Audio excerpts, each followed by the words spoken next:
Jasiah, you know him, you love him, and if you don't know him, you need to get on the wave right now because he's one of the best up-and-coming rap, R&B, opera, anime soundtrack making guy around. He's been my favorite artist for a long time, and I truly do feel like he's got such a vocal range he can do any type of music. Anyways, enough hyping this man up. Let's talk about his life. Malachi Jasiah Free was born October 19, 1996 in Dayton, Ohio, a place that's mostly known for its lack of job prospects and frequent tornadoes. He recalls it being a very boring place to live, with his only real hobby being skateboarding. He also found himself drawn to music, growing up in a household with two very musically inclined parents as well as 6 sisters who all knew how to sing as well. He also has 2 half-brothers, but they didn't grow up in the same household as him, which he recalls being kind of frustrating for him because he actually wanted some brothers to hang out with and get some of his energy out on. But his first true musical love was opera, when he became interested in it after watching a Rice Krispie commercial, learning how to sing it professionally in grade 6. After getting his first solo in middle school, he immediately fell in love with creating music and singing. This is also when he became interested in artists like Lil Wayne and Hobson, choosing to take his rap name from Wayne's nickname Wheezy, forming the name M-Easy. He began making beats on GarageBand in grade 8 and full-on rapping on Facebook, spitting freestyles in grade 9, with a group known as Awful Waffle. He actually recorded his first ever track in his school's computer lab, as well as doing some school rap performances to 50 plus people, growing into 100 plus people the next year, and this led him to have a love for performing as well. His group actually got quite a bit of buzz in his local area, but just like all school startups, they ended up breaking up eventually. This didn't stop Jasiah though from still pursuing music, as he actually started his first SoundCloud account in 2011, naming it Free the Rapper. He also started going even harder at beat making, moving from GarageBand to FL Studio. This was a good move for him as he didn't have to pay people on YouTube to buy beats and he could just make his own music any way he saw fit. Unfortunately, a lot of the music under the Free the Rapper name has been lost, but some loyal fans have managed to archive it, and now we can actually listen to what it sounded like, and it seems like it's more of like a boom bap R&B type of style rather than his iconic screaming that he would later come into.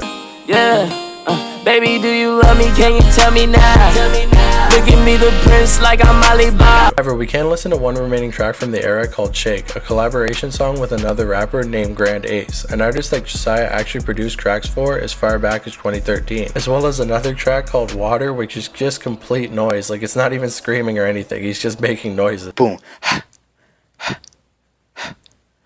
Boom, boom. It's pretty interesting to hear a more chilled out version of Jasiah in his early music, a far cry of what he would become, but in 2014 he would create another SoundCloud account named, well, Jasiah, and this is where he would start to scream and really put his energy into his music. He wanted Free to be his actual main account, and he wanted Jasiah to just be a throwaway account when he felt like screaming. He began releasing tracks on there like Wordplay and Race. At this point in his career, he was still pretty small, so he'd often pay other rappers to repost his songs. One of these artists was Snot, who Jasiah would buy reposts for so frequently they would start to become friends. He also would connect with the young NASCAR Aloe through SoundCloud as well, releasing a 3-song EP together called Set It Off, released in early 2018. A lot of these early tracks that he released were during high school, and while they did get him some buzz in the underground, before officially starting his rap career, he actually went to college. It's pretty rare to see a rapper finish high school, let alone go to secondary schooling, but he only really did it because his dad forced him to. He also worked a pretty shitty job at the time, trying to make money to make ends meet. He clearly didn't have much love for college because he ended up failing twice before eventually just dropping out altogether. This put him in a bad situation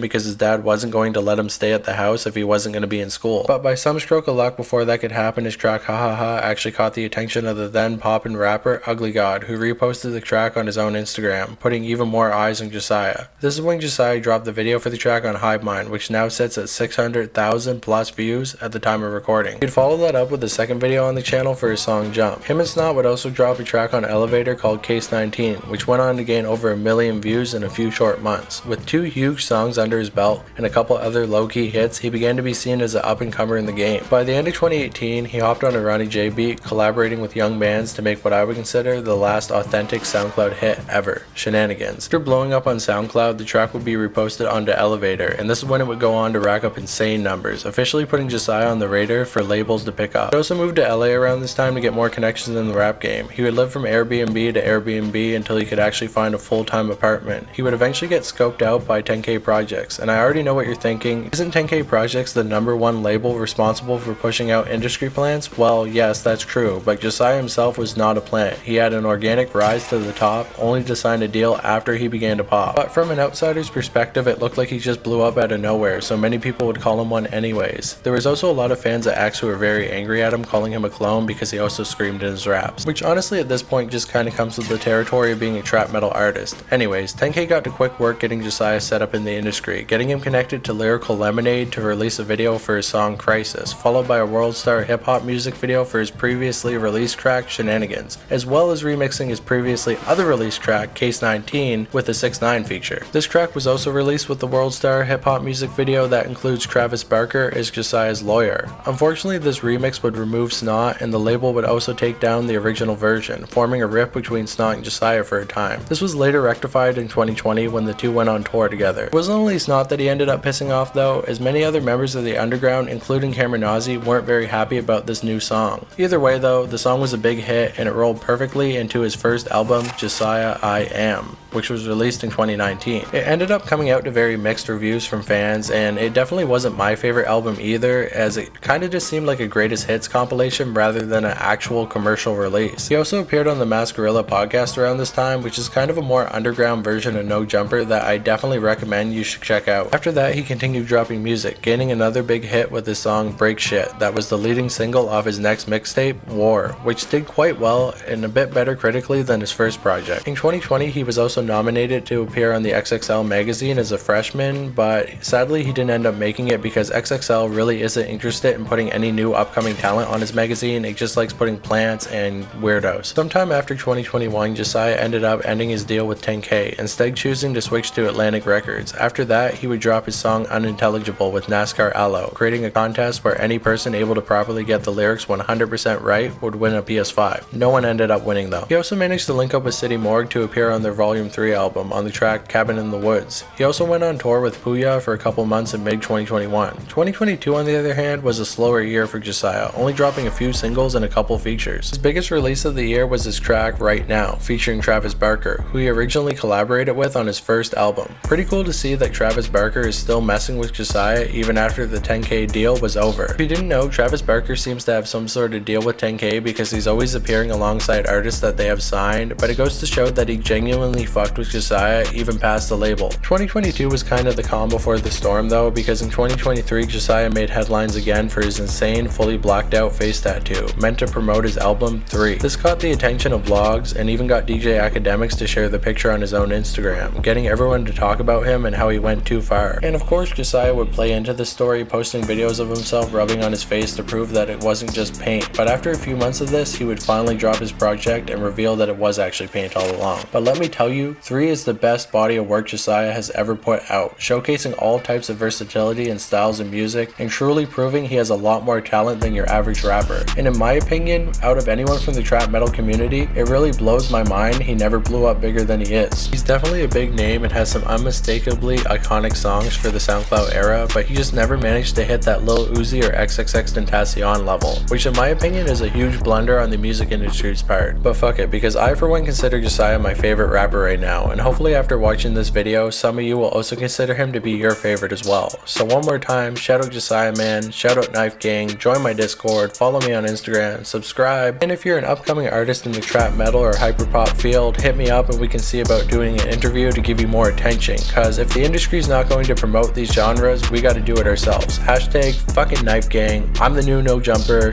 gang, bye. Also no weirdos please, bye.